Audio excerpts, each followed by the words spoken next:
constaté les agressions sur les députés. On a vu qu'on les a pris en aparté, ils les ont amenés dans un coin, ils les ont bastonnés, ils les ont violentés. Mais ça, c'est dommage. Ça, c'est dommage.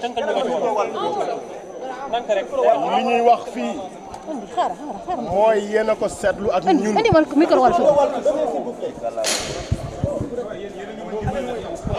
ma ne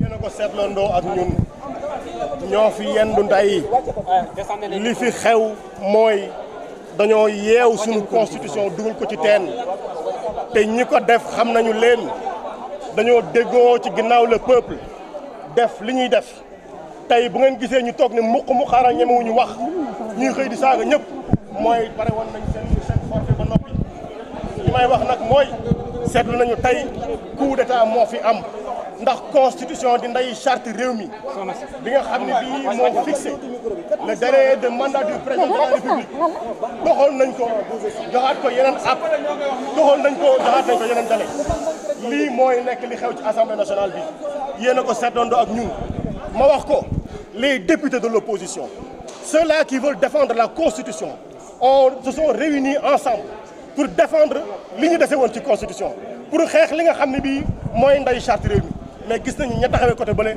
jël nañu constitution xotti nañ ko taal nañ ko sànni nañ ko waaye nañ jàpp ni sénégalais yi nelawuñu gis nañu seen ñi nga xam ne ñoo leen wor gis nañ ñi nga xam ne bi ñooy dox seen intérêt bopp di violer la constitution gis nañ ñi nga xam ñoo ko toxal may wax ni lan moo wutale soldat bi nga xamante ni bi dafa sol tenue jël ngànnaay dugg ci palais génn président toxal constitution ak ki toog ci palais bi jaar ci assemblée nationale toxal constitution ñaar yooyu yëpp coup d'état la moo tax may wax ni CEDEAO ñoo jàppale nit ki ñoo jàppale lii ci li fi xew Union africaine ñoo ko jàppale ñoom ñoo jàppale Union européenne ñoo jàppale et la France ñoo ko jàppale parce que dégg nañ ci seen communication waxuñu ni li waa ji def violer constitution la waxuñu ko de dañ ni weesu nañ loolu waxtaan leen ci ngeen jàpp ay date yu bees pour ngeen dem élection loolu mooy tekki ni ànd nañ ak moom ci la violation ci ni ñu doxalee constitution bi dëkk nag lii du ko defar jàpp nañ ay député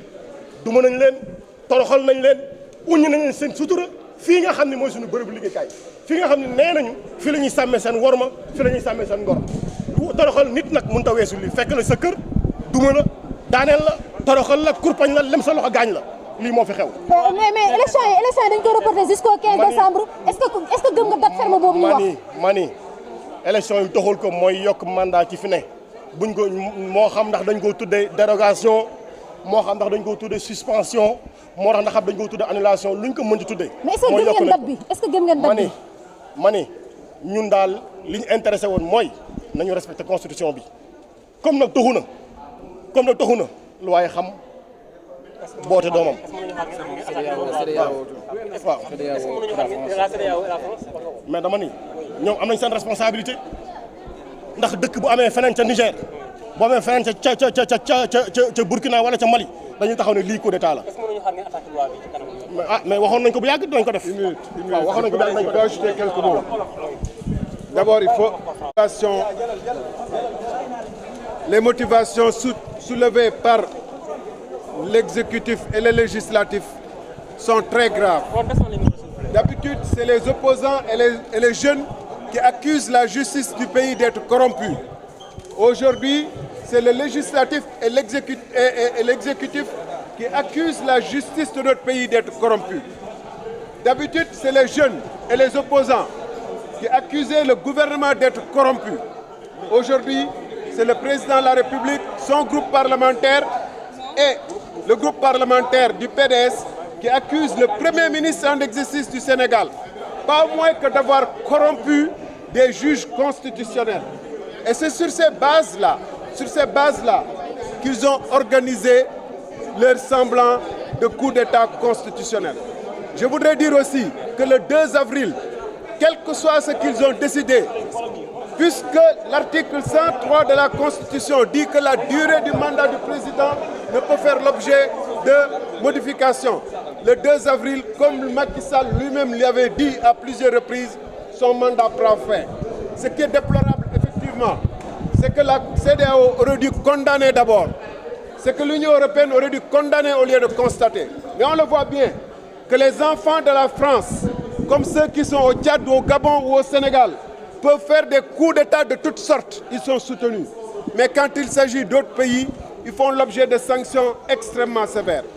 Je tënk ko ci wolof rapidement ni tey li xew dafa doy wax dañu gën a nërmeel les institutions de la République est à terre maanaam réew mi dafa nërmeelu ba jeex ndax naka jekk dafa am ñu doon jiiñ justice bi ni dañu corrompu ñu leen di yóbbu ci yoon waaye tey Assemblée nationale ak gouvernement bi ak président ci rapport bu ñu teg ñoom ñoo jiiñ justice bi ni dañ leen corrompre dañ leen ger dama ne d'habitude ay xale ay opposants ñeneen ñoo doon ni gouvernement bi dafa corrompu bii yoon ci texte bu ñu yónni président de la république validé ko parlement di bind ko ci rapport ci boppam nee nañu premier ministre Amadou Ba moom mooy corrompre ay juges loolu lu doy waar la bu fekkee ni amatuñu lu leen dese ci ay pexe lu muy tuumaal justice réew mi ak gouvernement réew mi dara desetul ci réew mi parce que bu boobaa nit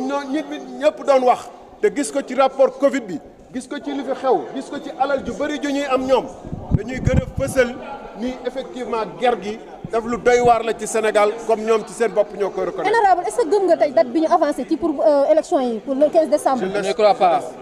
Je vais finir. Le président que vous avez en face, vous avez dit qu'il allait réduire son mandat de 2 ans. Il ne l'a pas fait. Il a fait un référendum en vous disant qu'on ne peut plus toucher à la Constitution. Vous avez vu qu'aujourd'hui, il a touché à la Constitution. Sénégalais, Sénégalaises, il n'y a plus rien à attendre de ce régime-là. Il n'y a plus rien à attendre de ce président-là. Quand ils nous ont donné le texte, ils nous ont dit que les élections allaient avoir lieu au mois de 25 août.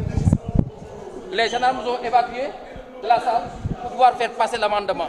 Maintenant, les élections ne sont plus pour le 25 août, ils sont pour le 15 décembre. Donc, on est parti pour 1 an indu au président Macky Sall. Nous lançons un appel à un peuple. Le moment est venu de montrer que nous sommes un grand peuple. Le moment est venu de montrer que nous sommes des démocrates. Le moment est venu de montrer que notre souveraineté, elle nous appartient. Et ce moment-là ne peut pas être plus grand. Ce qui s'est passé aujourd'hui était la dernière digue de protection de notre démocratie. Pour la première fois, on se permet de décaler les élections présidentielles juste parce que le président est en mauvaise posture. Aujourd'hui, lorsqu'on a arrêté Karim Wade en 2012, on nous a dit que c'est la traite d'un bien mal acquis. C'est une demande des Sénégalais. Quand on a attaqué Khalifa Sall, on nous a dit que c'est une affaire de caisse d'avance. Quand on a attaqué Ousmane Sonko, on nous a dit que c'était un viol. Ensuite, on nous a dit que c'est je ne sais pas quoi de mineur. Vous voyez, à chaque fois, il y a un mensonge pour masquer. À partir d'aujourd'hui, il n'y a plus rien. Il n'y a que l'indignité, il n'y a que la honte. Et au bout, il y a le courage et la République sénégalaise. Nous demandons au peuple de se mobiliser, de se mettre debout et de faire face. Mais aux Sénégalais, ne li fi xew tey man aw matuma lu may gëm ci régime bi président Macky Sall daf leen ñëw dina wàññi mandaam ñaari at wàññiwu ko mu dem référendum nañu à partir de maintenant constitution bi lu jëm ci mandat bi kenn dootu ko laal tey gis ngeen ni laal lañ ko kon na sénégalais yi régime bi amatul lu ñuy wax ba ñu gëm ko amul lu ñuy wax ba ñu nangu ko lenn rek a fi des mooy xeex taxaw fulla ak fayda pour sauver suñu démocratie ba ñuy song nag Karim Wade en 2012 dañ ñu waxoon tag des biens mal acquis ne sénégalais yéen a ko bëgg ñu dem ba ci biir xam ne dañ ko doon xeex ñu songu Khalifa Sall ñu ne affaire u mairie Dakar la ñu songu Ousmane Sonko ñu ne parti boobu dafa violent tey gis ngeen ni président bi leen rek moo ko ñor mooy ni mu dafa toog nguuram et nguuram jeex na à partir du 2 avril kon sénégalais yi nañ jóg am farlu am fulla am fayda jële fi lii loolu moo fi des. merci beaucoup monsieur le maire.